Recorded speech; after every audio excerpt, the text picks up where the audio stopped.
pounds. Maraming salamat.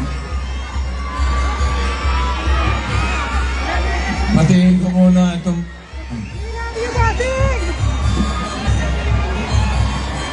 Batiin ko muna itong mga magigiting na tao dito na sa entablado, mga pasyal.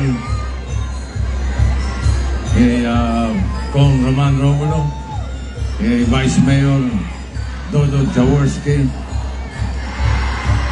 kay Mayor Vico Soto, good job kayong lahat. Pakiusap ko lang kay Boboy tsaka kay Boye, huwag kayong magtatabi, mukha kayong lato-lato.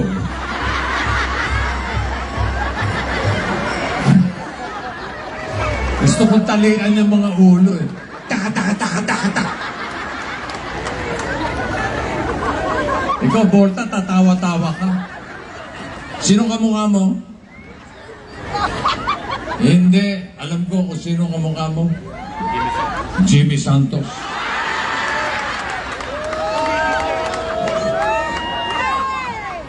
At higit sa lahat, ang aking pagbati sa lahat ng mga Pasigueñong narito ngayong gabi.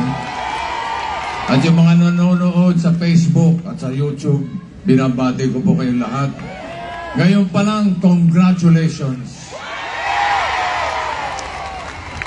Dahil alam ko, pagdating ng Lunes, ipagpapatuloy natin ang giting ng Pasig, ang galing ng Pasig. Kayo po ay tumindig, nanindigan, pinakita nyo sa buong Pilipinas na dito sa lungsod ng Pasig, kaya nyong labanan at sugpuin ang korupsyon. Kaya naman ang aking pakiusap sa darating na Lunes din, ate pong ipagpatuloy ang nasimulan ng ating mga leader na nasa harap ninyo. Huwag na po tayong bumalik sa lumang politika. Politikang may bahid ng korupsyon. Politika ng pananakot. Politika ng panunuhol. Politika ng paninira. Politika na may kahalong fake news. At higit sa lahat ay yung politikang puro pangako. Alam naman natin yung mga pangakong yan ay mapapako. At hindi lang pako, may kasama pa martilyo na ipupukpok sa ating mga ulo. Kaya sa darating na Lunes, alam nyo na po, bantayan po natin ang ating mga boto. Sagrado po ito, katulad ng sabi ni Vice Dodot. Sagrado po ito. Wala pong halagang katumbas ang ating mga boto. Walang katumbas na bigas. Walang katumbas na lugaw.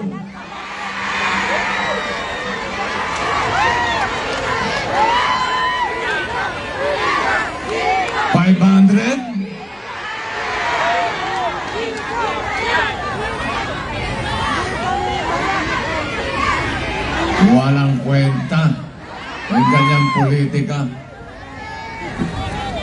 Ibang-iba na talaga ngayon sa Pasig.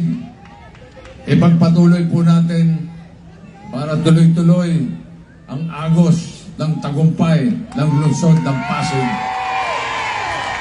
At yan ay dahil sa inyong mga magigiting na Pasigueño. Maraming salamat po sa inyo lahat. Congratulations. Hindi ko na po masyadong pakakahaba ng aking talumpati. Dahil baka sa ganda ng aking talumpati, ako'y maiboto yung senador. Si Tito Sen na lang, yung nagsalita dito, ang iboboto natin. Ang aking nakababatang kapatid. Kaya ito po, pakilala ko na po sa inyo. Kailan kaya may magpapakilala sa iyo na hindi ako?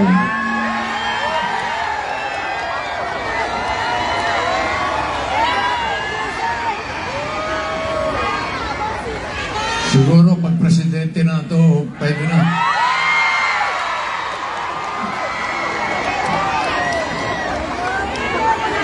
Narito na ang aking nakatatandang kapatid. Ang ating minamahal na si Mayor Vico Soto. Ang giting ng Pasig.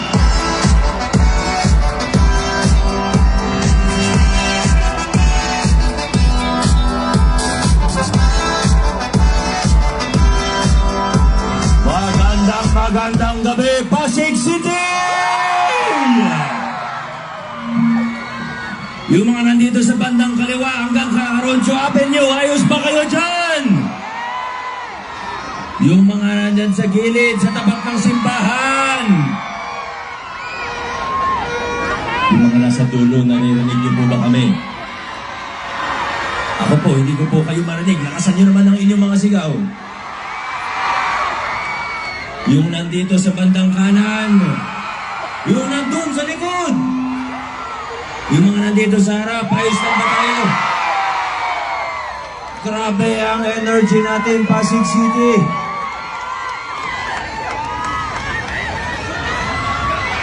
Irabati din po natin ang mga kasama na nasa upper box. Anong ginagawa mo dyan, uy? Ingat ka, kuya. Baba ka na po. Yung mga nandito sa harap, mga barangay officials, mga kapitan, maraming salamat po sa inyo. Yung mga senior po natin, kasama ng ibang market vendor. Nakita ko kanina, alas 4 pa lang. Kaya sila yung nasa VIP seat eh. Alas 4 pa lang, nandyan na po sila. Grabe. Alas 4 ng hapon naman, hindi naman ang umaga. Yung mga nandito sa likod! Maraming salamat po.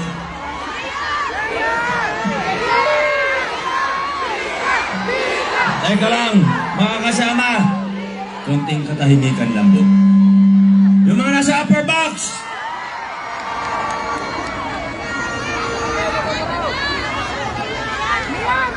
Kung maaari lang po, kung pagbibigyan po ninyo ko, sa pagkakataong ito, wag po Biko ang isigaw natin, kundi giting. Pwede po ba? Yung mga nasa likod! Hindi po kayo sabay-sabay! Giting! Giting! Giting! Maraming salamat po. Siyempre kailangan ko rin pasalamatan ng aking, unahin ko na po ang aking ama. Alam niyo, nung tuwing nagsasabi po siya na gusto niyang sumama sa ating mga caucus, ating mga rally, lagi ko po sinasabi na pa, okay lang naman, baka mapagod ka. At ang lagi niya pong sinasagot sa akin, bakit? Bata pa naman ako ah. Parang magkapatid lang po kami, Masakit, ako pa daw yung mas matandang kapatid. Siyempre, kailangan ko rin magpasalamat sa aking nanay. Nandito po si Mama. Nung nalaman niyang pupunta si Papa, sabi ko kasi kay Mama, huwag ka na sumama kasi baka mapagod po. Baka mapagod ka. Sabi niya sa akin, bakit si Papa mo pwede pumunta, ako hindi? Pero Ma, siguro, uy Ma, makinig ka. Siguro Ma, ito na yung tamang pagkakataon para hiningi ako ng tawad sa'yo. Kasi, alam niyo, sa pag-iikot ko paminsan, madalas kong nabibiro na ang nanay ko ay si Ruby Rodriguez. Sorry Ma, joke lang naman po yun.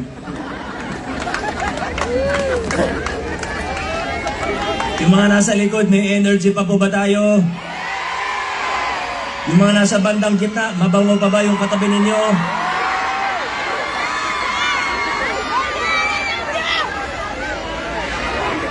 Alam nyo, ngayon 2025, Kakaiba ang laban natin, ano po? Tuwing titingin ba ako dito, sisigaw po kayo? Hindi na ako titingin dyan kasi hindi ako matatapos. Maraming salamat po, Ngayong 2025, kakaiba po yun.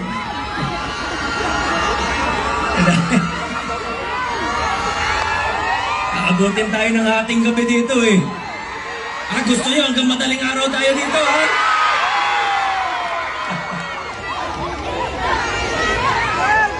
Grabe itong laban natin, ano?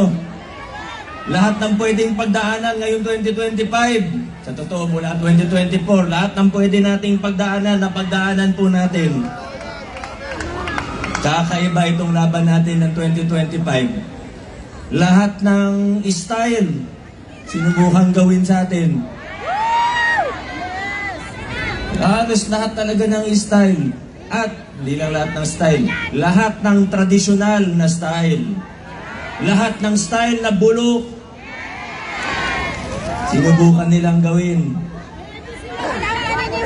Lahat ng fake news, troll farm, kasinungalingan, paninira, mga polyeto na pinamamahagi, vote buying, press conference,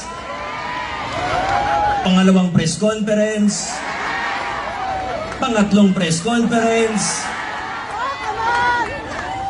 Abangan po natin, baka hanggang Martes may press conference po na naman.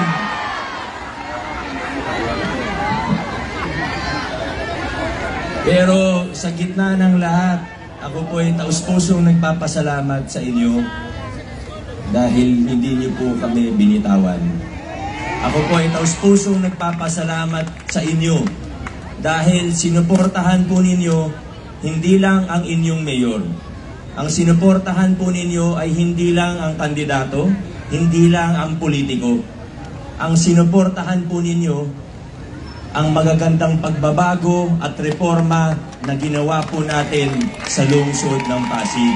Ang sinuportahan po ninyo ay ang pagtataguyod ng mabuting pamamahala sa lungsod ng Pasig. Yan po ang tinindigan natin, pinaglaban natin mula 2019. Papasalamat tayo sa lahat ng mga tumulong sa atin, sa lahat ng mga nakasama natin mula taong 2019. Siyempre kasama na po dyan si Tito Sen. Naalala niyo po ba noong 2019, wala tayong entablado dito. Kahit malaki, pag mga ordinary, pang-araw-araw nating caucus, alam niyo naman, wala po talaga kaming entablado. Gusto namin mas malapit sa tao. Konting sound system, minsan nga, isang speaker lang, okay na po. Basta makasama po namin kayo. Pero siyempre, pag medyo malaking venue na, gaya ng Plaza Rizal, kung wala tayong stage, hindi nyo kami makikita dun sa likod. Pero noong 2019, ano pong gamit natin stage noon? Naalala niyo pa po ba? Sa speaker kami tumayo. May speaker, may monoblock. Yun na yun. Naalala niyo po noon, di tayo nabigyan ng permit noong 2019. Yun pala sila magpaparsara ng... Hindi, 2019 yung sinasabi ko. 2019, grabe po yun. Ang sabi sa atin noon, bawal daw. Kasi, tingnan nyo na lang yung post ko sa Facebook, search nyo na lang. Hindi ko na para ikwento ulit. Pag gusto nyo ikwento ko, hindi na po. Ngayon, hindi na natatakot, tinanggal natin yung takot sa puso ng mga Pasigenyo. Tinalikuran na natin yung style ng politika na puro takutan. Politika ng pananakot, tinalikuran po natin. Ngayon, dumating ang kalaban namin sa isang lugar. Walang problema. Ako pa nga pong unang nagsasabi na dapat pag may dumating, kakampi, kalaban, dapat respetuhin natin, galangin natin. Pag binati tayo, batiin natin. Pag kinamayan tayo, kamayan din po natin sila. Pero huwag natin sila iboboto.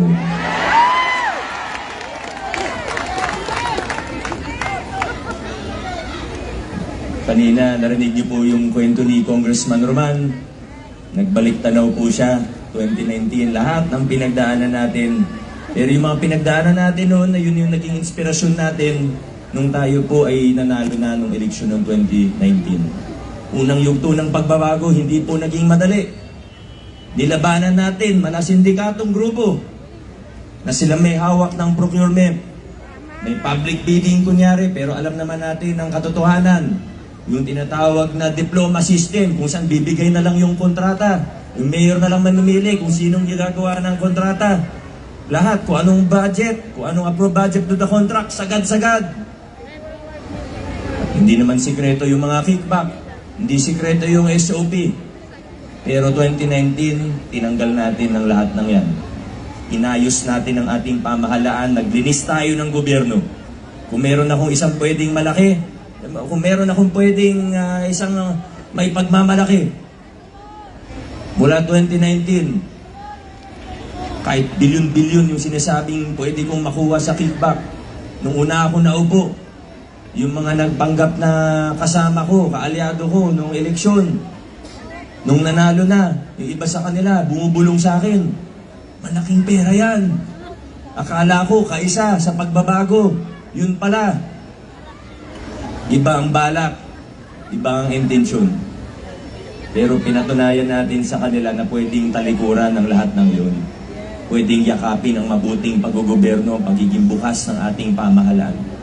Kung meron akong isang pwedeng ipagmalaki, yan po ay na mula 2019, kahit isang piso, wala akong tinanggap sa mga kickback na yan. Kaya akong tumingin mata sa mata kahit kanino para sabihin po yan. Love you, Mayor! Hindi tayo nagtapos doon. Winakasan din natin yung palakasan system. Paborito natin simbolo nito, pamaskong handog. Tama po ba? Sa simpleng halimbawa na ito, pinakita natin na pwedeng magkaroon ng pamahalaan na pantay-pantay ang tingin sa bawat isa. Hindi kailangan na malapit ka sa kusina para makakuha ng tamang benepisyo at serbisyo mula sa ating pamahalaan. Pero hindi naging madali.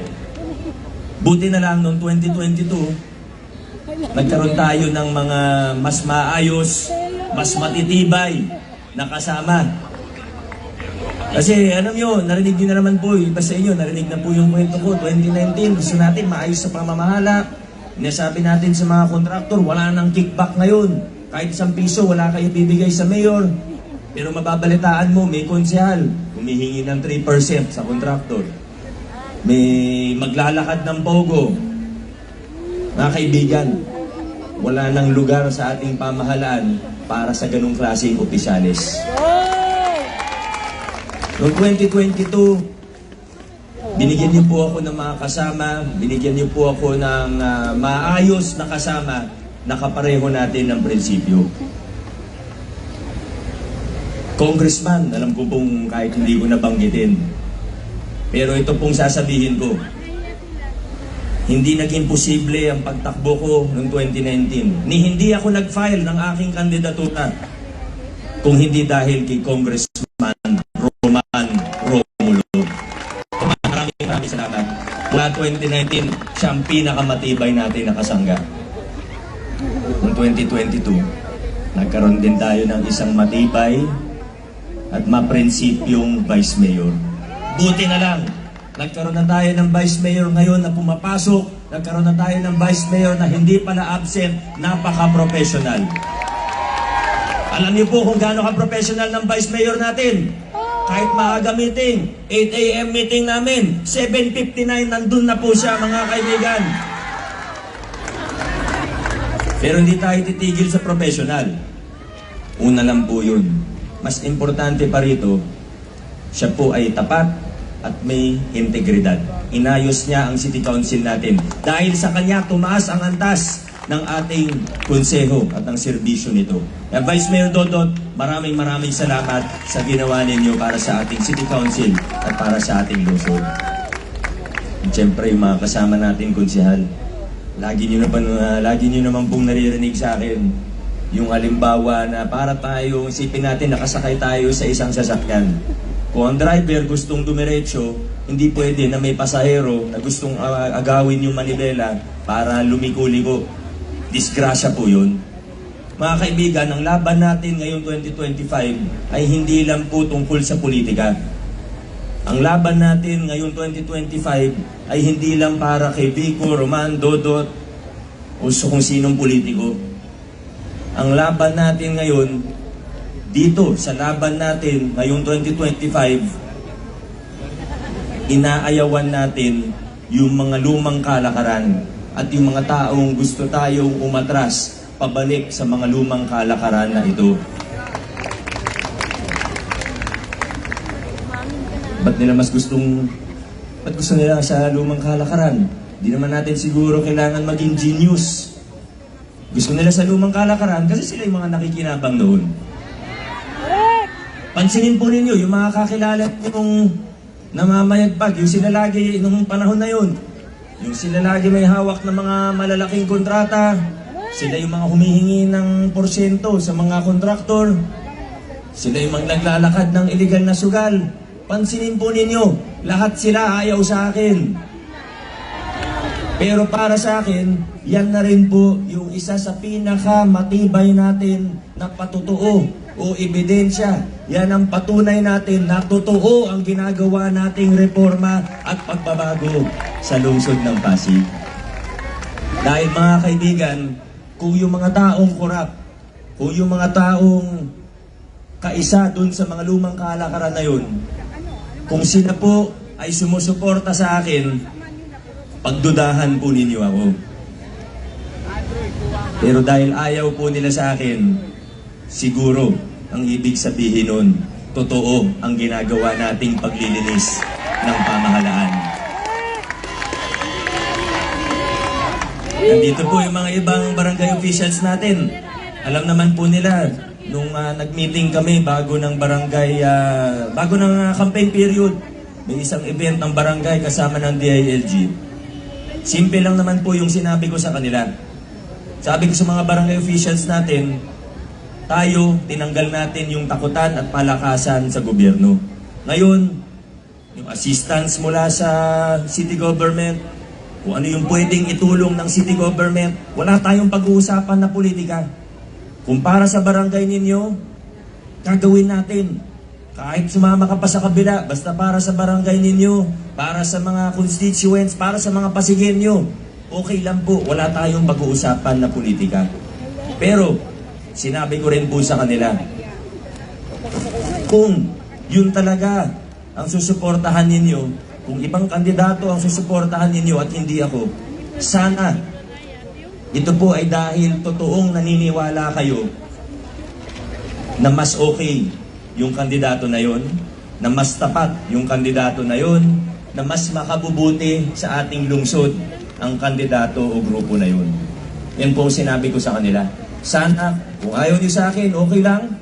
Pero sana kung sino susuportahan ninyong kandidato, ay dahil yun talaga yung tingin ninyo na makabubuti para sa ating lungsod. At hindi yung susuporta kayo sa isang kandidato dahil lamang merong binibigay sa inyo. Sila na po ang makakasagot.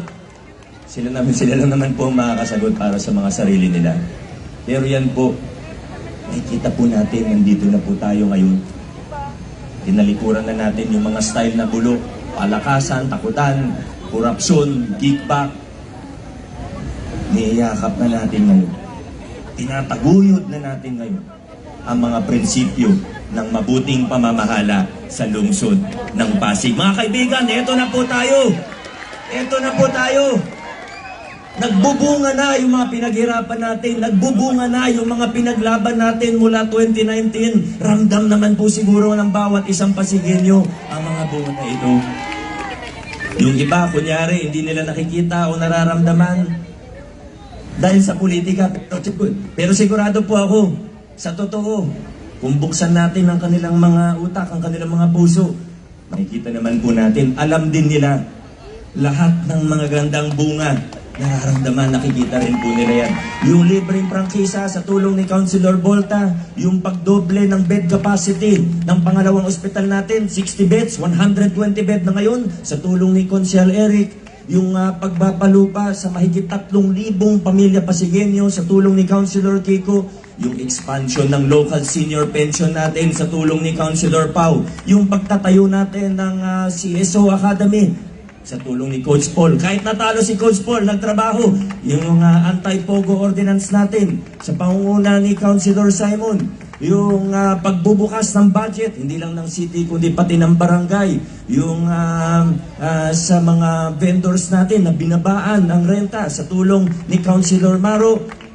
Yung pagpapatupad ng allowance ng solo parent sa tulong ni Councilor Angelo. Yung pagpapakuryente sa halos 1,000 na dati walang ligtas, walang legal na linya ng Meralco. Gusto natin maging ligtas sa tulong ni Councilor Buboy. Yan at marami pang pong iba. Ito na yung mga masasabi nating bunga ng pagbabago, bunga ng mabuting pamamahala. Siyempre may tatlo din tayong bagong kasama. Pero napatunayan na rin naman nila ang kanilang mga sarili. Si Coach Paul, hindi naman bagong kasama to. Hindi ko na kailangan masyadong i-build up sa inyo kasi nakagat na nga ng aso eh. Sigurado na po yan. Tsaka, alam niyo, nabilib talaga ako kay Coach Paul kasi yun nga, natalo pero nagtrabaho pa rin. Kaya sa lahat, talagang masasabi ko, isa sa pinaka-deserving si Coach Paul Sinogan. Yung tatlo naman nating bagong kasama, siguro nakilala nyo na rin. Pero ito po, bago natin tanggapin ng isang aplikante, tawagin na natin, para maging konsyal sa Giting ng Pasig, ang una ko pong tinatanong, ba't mo ba gustong maging konsyal? Kasi kung gusto mo maging konsyal, dahil may narinig ka dati na malaking kinikita ng mga to, o dahil gusto mong pakapalin ng iyong wallet, hindi ka bagay sa Giting ng Pasig. Tsaka wala nang ganun ngayon. Wala kang mapapala dito kung yan ang mission mo. Pero kung tunay na gusto mong magserbisyo, at hindi sapat yung gusto magserbisyo, madali naman sabihin yun eh. Mas importante, kapareho natin ang prinsipyo at kapareho natin na gusto sa malinis at maayos na pamamahala, pwedeng-pwede kayo sa Giting ng Pasig. Isa sa kasama natin, naging undersecretary. Sa totoo, pang-national na yung position niya. Naging chairperson ng National Youth Commission, undersecretary po ang titulo niya. Bonus na lang yung napakabait niya. Maraming may tutulong to sa atin. Councilor Ryan Enriquez. Number 13 sa ating mga balota. Ang laging nagsasabi na pag may serbisyo ang ating pamahalaan, sana all ang nakatanggap. Buti na lang sa Pasig, hindi lang tayo nagsasabi ng sana all, pero gaya ng sa pamaskong handog, libreng serbisyo sa ospital, masasabi natin, sa Pasig, meron all. Ayan naman na. Councilor Warren, anong pangalan niya? Anong Warren Incenso? Para sa mga senior dito, ang Romy Diaz ng Konseho. Warren Inocencio, mga kaibigan. Last but not the least, sabi nila, save the cutest for last. Marami na siyang naging magandang programa bilang kagawad ng may bunga. Marami na siyang na-share sa akin. Yung iba, sa totoo, nagagamit na natin sa LGU po natin. Wala na pong iba. Councilor Boyi Abunda. Ay, siya... Raimundo. Boyi Raimundo. Huwag po tayo magkakamali. Sorry, Tito Boy. Mga kasama, 2019, unang yugto ng pagbabago. Marami tayong napagtagumpayan. Bagamat may mga pagsubok, medyo nahirapan tayo sa ibang mga bagay. Nasikaso natin pag-aayos, paglilinis ng pamahalaan. May mga nanggugulo, may mga pero pagtagumpayan pa rin natin, dire-diretso pa rin tayo. Noong 2022, ito na, nagkaroon na tayo ng mas matitibay na kasama. Hindi lang congressman, pati vice mayor at majority sa mga konsyal natin, nakasama na po natin. Pag sinabi kong kasama, hindi ibig sabihin kaibigan. Ibig sabihin, kapareho natin ng prinsipyo. Yung mga pumirma sa Anti-Pogo Ordinance, sila po yung mga kasama natin. Kaya bumilis lalo ang takbo ng inyong pamahalaan. Kasi ang mayor, isang tao lang po ako. Meron akong hindi makikita, meron akong hindi makakausap, meron akong hindi mapupuntahan, meron akong hindi maiisip. Pero sa tulong ng mga taong ito, para kung nahati yung katawan ko sa marami. Sa totoo lang, ang laking tulong.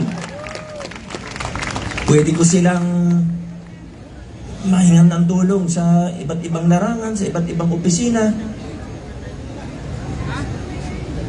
Ang laking tulong po talaga. Parang nahati ko yung sarili ko sa marami. At ang importante kasi, pwede ko silang pagkatiwalaan. Yan naman yung importante. Pwedeng magaling, pwedeng mabait, pwedeng kaibigan din naman natin, labas sa politika. Pero kung di natin pwede pagkatiwalaan, wala, hindi rin talaga makakatulong. Buti na lang mga taong ito, magpagkakatiwalaan natin, maayos, matitibay, mga kasangga natin para paitingin pa mga simulan ng pagbabago at reforma. Ngayon, nandito na po tayo sa ikatlong yugto ng pagbabago. Yung mga nabanggit natin kanina tungkol sa mga kalaban, tungkol sa mga naninira sa atin, tungkol sa mga gumagawa ng kung ano-ano. Hindi ko nabanggitin ulit yung press con. Pero sa totoo, ito mga kaibigan, sana, hindi maganda. Alam ko, yung iba sa inyo, nanggigigil, di ba? Pag kung ano-anong naririnig po ninyo, pag nakikita ninyo kung ano-ano yung kilos, kayo naman po yung nagsasabi sa akin, nagagalit kayo, naiinis kayo, nanggigigil kayo. Pero sana po, mga kasama, huwag tayong magulat. Lumiliit na naman po yung puwersa nila, yung bilang nila. Mula 2019, dati sila talaga yung mga boss Marami talaga sila. Maraming leader, maraming support. Pero nakita po natin, lumiit na po yung bilang, lumiit na yung puwersa. Pero, huwag tayong magugulat na nandyan pa rin sila. Huwag tayong magugulat na hindi sila basta-basta susuko. Huwag tayong magulat na kahit alam nilang malakas tayo, kahit alam nila na maganda yung ginagawa, huwag tayong magugulat kung nandyan pa rin sila, gusto pa rin manggulo. Bakit po? Dahil alam naman po natin kung paano sila nakinabang dun sa mga lumang kalakaran. Kung para sa maliit na halaga, minsan may mababalitaan ka kung ano-anong ginagawa. May naho-hold up para sa 500 pesos, para sa cellphone. Ano pa kaya ang pinag-uusapan natin sa City Hall? Bilyong-bilyong piso. Sa lumang kalakaran, may kickback, may SOP, may diploma system. Masaya sila. Ngayon, tapat na pamamahala, malinis na gobyerno, maraming pagbabago at reforma, walang patakasan, ayaw ng takutan. Hindi sila masyadong nakikinabang. Sabihin na nating gutom. Naghahanap ng alam nyo na. Huwag tayong magulat. Pero buti na lang, ang mga Pasigenyo, matatalino at mapanuri. Tayo mga Pasigenyo, hindi na tayo tinatablan ng mga, hindi ko na kailangan banggitin minsan Kasi sa totoo, Pasigenyo, hindi na tayo tinatablan. Subukan bilhin ng boto natin. Wala na yan para sa atin kasi nakikita natin, pag maayos ang ating gobyerno, kung may problema man ako, pwede kong sandalan ang gobyerno. Hindi yung kung anong mga lumang style ng politika na alam naman natin kasama sa masamang siklo. Pag malaking ginagastos, ano ba expect natin? Pag malaki ginagastos sa kampanya, ano bang expect natin pag nanalo? Hindi naman sikreto yan. Lumang tugtugin na po yan. Buti na lang ang Pasigenyo, matatalino. Ang mga Pasigenyo, pag nakarinig ng pangako na kung ano-ano, naway lang naman ang puhunan, pwede ipangako ang langit at lupa. At hindi lang langit at lupa, pati ibang planeta, pinapangako na po ng iba. Pero buti na lang, ang mga Pasigenyo, bukod sa matalino at mapanuri, hindi madaling bolahin. Hindi pwedeng paikot-ikutin ng Pasigueño nag-iisip. Nandito na po tayo, mga kaibigan. Ang tanong ko po sa atin, nakikita po ba natin na tayo'y nasa tamang direksyon bilang isang lungsod? Nararamdaman ba natin ang mga bunga ng mga pagbabago at reforma na pinaghirapan at pinaglaban natin dito sa ating lungsod? Isang tanong pa po, mga kasama. Naniniwala po ba tayo na tamang direksyon ang tinarahak natin bilang isang lungsod ngayong 2025? Dahil mga kaibigan, mga kapwa ko Pasigueño, kung naniniwala po tayo, kung nakikita po natin, kung nararamdaman natin na nasa tamang direksyon tayo ngayong 2025, kung sa palagay natin na nasa tamang direksyon at tamang direksyon ang tinatahak natin bilang isang lungsod ngayong 2025, mga kasama, huwag na tayong lumiko-liko pa. Huwag na tayong kumaliwat kanan pa. At mas lalong huwag tayo papayag dun sa mga taong gusto tayong iatras, pabalik dun sa mga lumang kalakaran. Mga Pasigueño, ngayong 2025, ipakita po natin na kaisa natin ng pamahalan sa pagtataguyod ng mga prinsipyo ng mabuting paggugobyerno. Sa Lunes, hindi lang natin basta ipapakita, kundi isisigaw natin sa pamamagitan ng ating mga boto. Nasa lungsod ng Pasig, hindi na tayo liliko, hindi tayo U-turn, dire-diretso lang po tayo. Mga Pasigueño, dire-diretso ang takbo natin. Maraming salamat, Pasig City. Mabuhay ang lungsod Pasig. God bless, Pasig City.